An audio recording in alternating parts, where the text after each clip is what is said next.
Welcome at the video about the Excel exercises for week 4. Okay, exercise 7. Find the vector form of the plane V given by x plus y plus z equals 3. At this moment in time, we don't know yet how to do it with using the coefficient vector and direction vectors, so we'll do it just in a very simple, straightforward way. So what we're going to do is we'll find 3 points on the plane.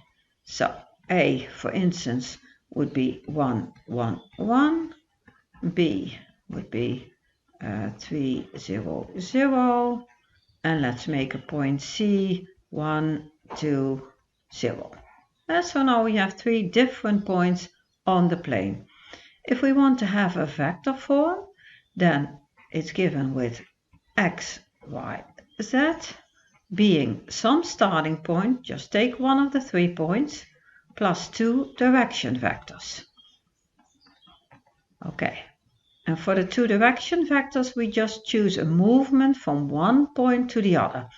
So let's first do the movement from A to B. Then for A to B in the x direction, I have to go to the right. And then for the second value, y to 0, I have minus 1. And z will have 1 to 0, it's minus 1. So that's one direction vector. Okay, and let's take the movement from A to C for the second one. So 1 to 1 is 0, 1 to 2 is 1, and 1 to 0 is minus 1. So now we have a representation of a vector form of a plane given by x plus y plus z equals 3. Okay, question B. We have another plane, and it's a plane to to the point 1, 2, 3, and parallel to V. Okay, parallel to V, that means we can use the direction vectors of V. The only thing we need to change is the starting point. So our W plane is x, y, z, being another starting point, 1, 2, 3, plus lambda 2 minus 1 minus 1 plus mu 0, 1 minus 1. Okay. Question C. Check if this point minus 68, 147 minus 60 is on W. So if that's on W, we should be able to make it in such a shape that minus 68 equals 1 plus 2 lambda plus 0 mu, and 147 would be 2 minus lambda plus mu, and minus 60 would be 3 minus lambda minus mu. Did I put a minus? Yeah. Okay, so if we can figure this one out and this one checks, then the given point is an element of the plane W. Okay, so let's look at the first one. We have 2 lambda being minus 69. That's a terrible point, huh? Okay, so if 2 lambda equals minus 69, and we use that one in the third equation, lambda would be minus 69 divided by 2, and we use that one in the third equation, then we would have minus 60 equals 3 plus 69 divided by 2 minus mu. I must say, the one who thought about this exercise is a little bit sadistic, to give us such big numbers. Okay, never mind. So mu would be 3 plus 69 divided by 2, so that would be 69 plus 6 is 75 divided by 2. And then, of course, we have to use the 60 as well. So we go throw the 60 from left to right, plus 60. Okay, now, if we work these two variables inside the second equation, then 2 minus lambda plus mu would that be 147? So 147 question mark, would that be 2 plus 69 divided by 2 plus, and then we calculate, we add all of them, so 60 plus 100 would be 120, plus 75 195 divided by 2. Okay, so we have 4 plus 69 plus 195, and does that equal divided by 2 147? So for the last part, let's see if there is an intersection point with V and line L. So to recap, V was the plane with the equation x plus y plus z equals 3. So if there's an intersection point, I should be able to find an alpha in such a way that if I fill in this x, y, z in this plane equation, that I would get a nice solution. So let's try to do that. So instead of x, we use 1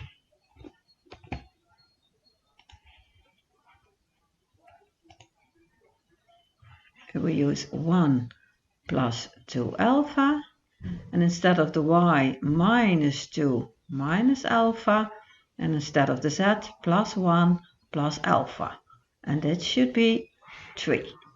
Okay, let's put the alphas together. So 2 alpha minus alpha plus alpha will give us 2 alpha. And let's put all the values to the right. 1 minus 2 plus 1.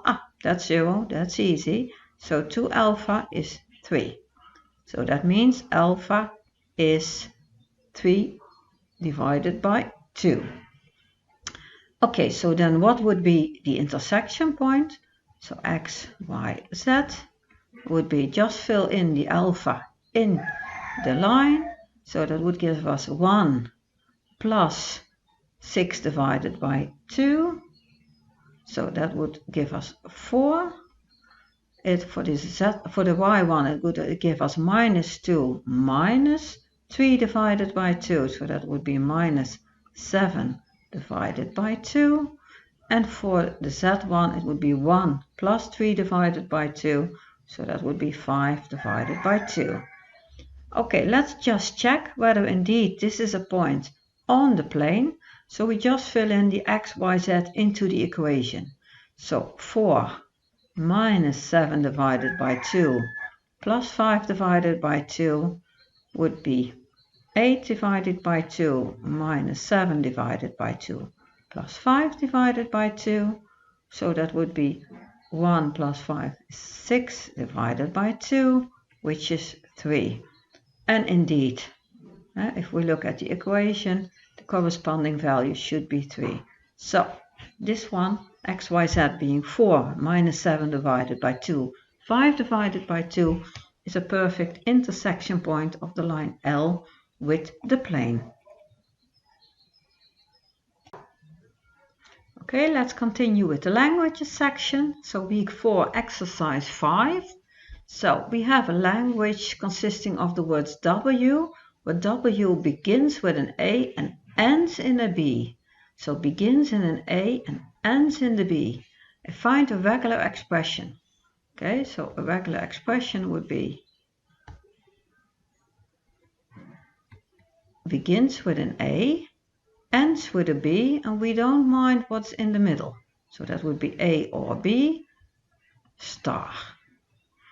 Corresponding graph would be, okay, let's start. We have an initial situation, and we have to get a 1A to go to a next state. In this next state, I can move on immediately with a B to go to my finalizing state, or I can stay in S1 and take as many A's or B's as I like. So the corresponding graph of this language would be S0, A, go to this next state, stay here as often as you like and choose A and B or B, and then at a certain point when you're done, just choose your last B and end in S2. Okay, this is of course not a correct finite state automator, because as you see, if we are in S0 and we get a B, we are quite at lost. So what we need to do is at least add a sink. So to finish, I will take another color.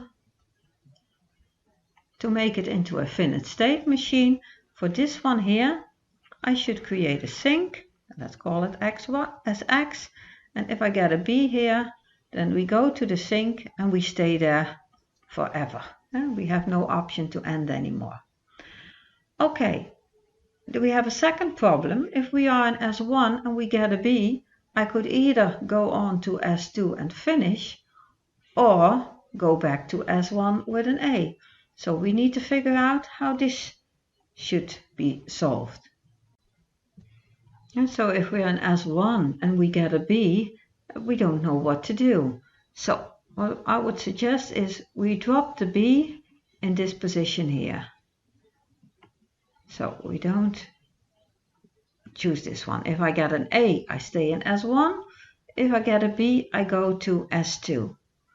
If I get a B in S2, okay, I can stay there because I can finish at any time I like now. But if I get an A, then I'm not allowed to finish anymore. So with an A, we go back to S1. And if I get an A there again, okay, that's fine, I stay. If I get a B, I go to S2, I may finish or I may not. So in this situation, we've now changed the graph into a correct finite state automator. So the last part mentions all 5 components of the finite state machine. Okay, if we have the components, then one of the components would be A, the alphabet. So the alphabet A, which is containing only the symbols A and B. Second component would be the set of states. So that would be S0, S1, S2, the sink. Okay, third component would be the accepting states. So that would be only S2. And then we have the initial state, which is in this situation S0.